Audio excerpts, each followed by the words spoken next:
জনাব তারেক রহমান। জনাব তারেক রহমান। ধন্যবাদ রুমন। বিসমিল্লাহির রহমানির রহিম।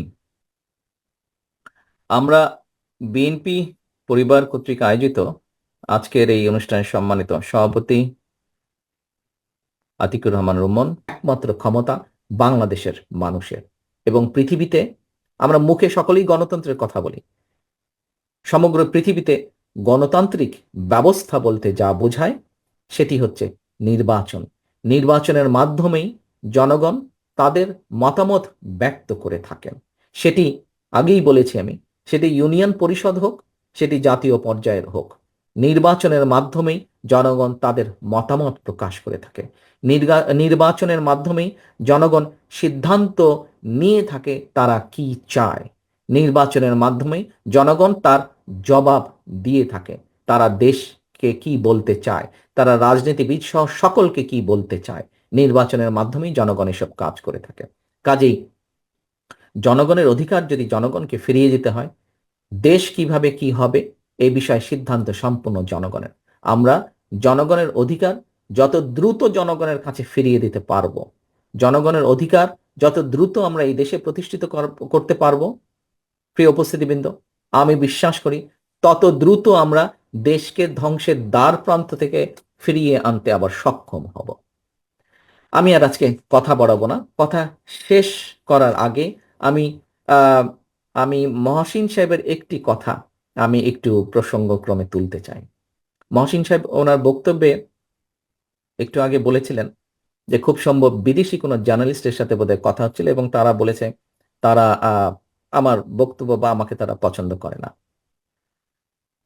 প্রিয় উপস্থিতিবৃন্দ, কেউ কারো বক্তব্য উপস্থাপন করতে পারে, তাতে কিছু যায় আসে না। তবে আমি একটি জিনিস মনে করি,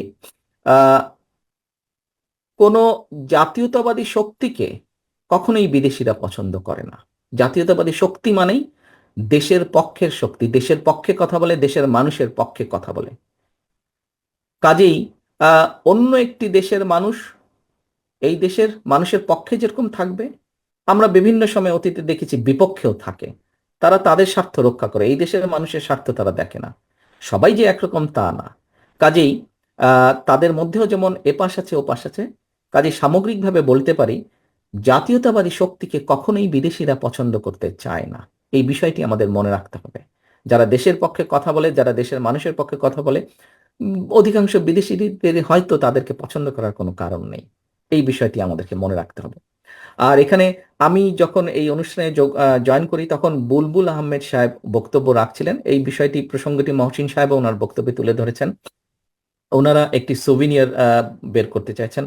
আমিও মনে করি শুধু জুলাই আগস্ট মাসের আন্দোলন নয়, বিগত 15 বছর যেই স্বৈরাচার পালিয়ে গিয়েছে বাংলাদেশ থেকে, তারা এই দেশের মানুষকে কিভাবে অত্যাচার করেছে, কিভাবে নির্যাতন করেছে দলমত নির্বিশেষে, আমি মনে করি তার একটি সামগ্রিক একটি একটি একটি ডকুমেন্ট তৈরি হওয়া উচিত। সামগ্রিক একটি ডকুমেন্ট। আমাদের অবস্থান থেকে যদি কোনো কিছু করার থাকে, আমি ফটো জার্নালিস্ট অ্যাসোসিয়েশনকে অনুরোধ করব আমাদেরকে দয়া করে জানাবেন। আমরা অবশ্যই আপনাদের পাশে, এরকম একটি ডকুমেন্ট তৈরি করার জন্য আমরা অবশ্যই আপনাদের পাশে দাঁড়াবো আমাদের সাধ্য মতো। পরিশেষে আমি আবারও যে সকল ফটো জার্নালিস্ট, সাংবাদিক আপনারা বিভিন্নভাবে অবদান রেখেছেন, বিভিন্ন কিছুদিন আগে অর্থাৎ 5ই আগস্ট বাংলাদেশের মানুষের, বাংলাদেশের অধিকাংশ মানুষের প্রত্যাশিত যে লক্ষ্য বা উদ্দেশ্য, সেই লক্ষ্য বা উদ্দেশ্য হাসিল করার জন্য বা সফল করার জন্য সমাজের প্রতিটা শ্রেণীর পেশার মানুষ অংশগ্রহণ করেছিল। এটি হচ্ছে তার সবচেয়ে বড় প্রমাণ। আজকে আমরা এখানে একত্রিত হয়েছি ফটো জার্নালিস্ট বলতে যাদেরকে বোঝায়, তারা তাদের দায়িত্ব পালন করতে গিয়ে কিভাবে একটি পলাতক খুনি স্বৈরাচারের হাতে বিভিন্নভাবে অত্যাচারিত নির্যাতিত হয়েছেন, সেই অত্যাচারিত নির্যাতিত মানুষদের, কিছু সংখ্যক মানুষদের পাশে যতটুকু সম্ভব আমাদের সীমাবদ্ধতার ভিতরে থেকে দাঁড়ানোর প্রচেষ্টা মূল লক্ষ্য বা উদ্দেশ্য আজকের এই অনুষ্ঠান। আমরা বিএনপি পরিবারের সকল সদস্যকে আন্তরিকভাবে ধন্যবাদ জানাতে চাই যে তাদের যতটুকুই সীমাবদ্ধতা আছে সেটি নিয়ে তারা চেষ্টা করেছেন আমাদের কিছু সংখ্যক ফটো জার্নালিস্ট, সাংবাদিক যারা আছেন তাদের পাশে দাঁড়িয়ে তাদেরকে সহযোগিতা করার জন্য। আরো অনেকে আছেন। আমি যতটুকু জানি যে বিশেষ করে এই জুলাই আগস্ট মাসে প্রায় 80 জনের মতন খুব সম্ভব ফটো জার্নালিস্ট, সাংবাদিক বিভিন্নভাবে আহত হয়েছেন বা বিভিন্নভাবে আহ নির্যাতনের শিকার হয়েছেন। সকলের পাশে হয়তো কতটুকু দাঁড়ানো সম্ভব হবে আমি বলতে পারি না, তবে আমাদের অবশ্যই চেষ্টা থাকবে যতজনের পাশে আমরা দাঁড়াতে পারবো আমরা চেষ্টা করব আমাদের সর্বোচ্চ দিয়ে ততজন মানুষের পাশে দাঁড়ানোর জন্য। প্রিয় উপস্থিতিবৃন্দ, আজকে যেরকম এই যে স্বৈরাচারকে বিদায় করার জন্য যে প্রচেষ্টা, যে উদ্যোগ, সমাজের প্রতিটাই শ্রেণী পেশার মানুষ সেদিন এক জায়গায় এসে দাঁড়িয়েছিলেন।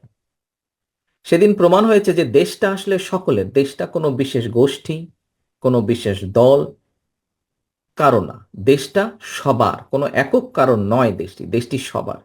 এবং এই দেশাত্মবোধ বা দেশাত্মপ্রেম থেকেই, দেশের প্রতি এই প্রেম থেকেই সেদিন আমরা দেখেছি সমাজের প্রতিটা শ্রেণী পেশার মানুষ রাজপথে বেরিয়ে এসেছিলেন। আমরা দেখেছি ইউএনডিপির যে রিপোর্ট বের হয়েছে সেই রিপোর্টে আমরা দেখেছি 60 জনের মতন শিশুই সেদিন শহীদ হয়েছে এই স্বৈরাচারকে বিদায় করতে গিয়ে। আর তার পরবর্তীতে জাতিসংঘের যে রিপোর্টটি কয়েকদিন আগে বের হয়েছে সেটি কম বেশি আপনারা সেই সম্পর্কে ওয়াকেফল আছেন। অর্থাৎ একটি খুব সংক্ষেপে যদি আমরা বলি, গত 15 বছরও যদি বাদ দেই, মাত্র জুলাই আগস্ট মাসেও যদি আমরা ধরি, তাহলেই বোঝা যায় যে কি পরিমাণ মানুষকে শুধু 2 মাসের আন্দোলনেই হত্যা করা হয়েছে। অর্থাৎ আন্দোলন যখন চরম মুহূর্ত, ওই অল্পটুক সময়ের মধ্যে চরম যে কোনো জিনিসের বিষয়ে চরম মুহূর্ত সময়টা অল্পই থাকে, সেই চরম মুহূর্তে সেই অল্প সময়ে 2-3 সপ্তাহের মধ্যেই কতগুলো মানুষকে শহীদ হতে হয়েছে। তাহলে আপনারা বিবেচনা করে দেখতে পারেন গত 15 বছর ধরে কত মানুষ, শত হাজারো মানুষ যেই গুম খুনের হদিস বেরিয়ে আসছে, গুম খুনের যে ঠিকানা হিসাবগুলো বেরিয়ে আসছে, কি পরিমাণ মানুষ অত্যাচার নির্যাতিত হয়েছে।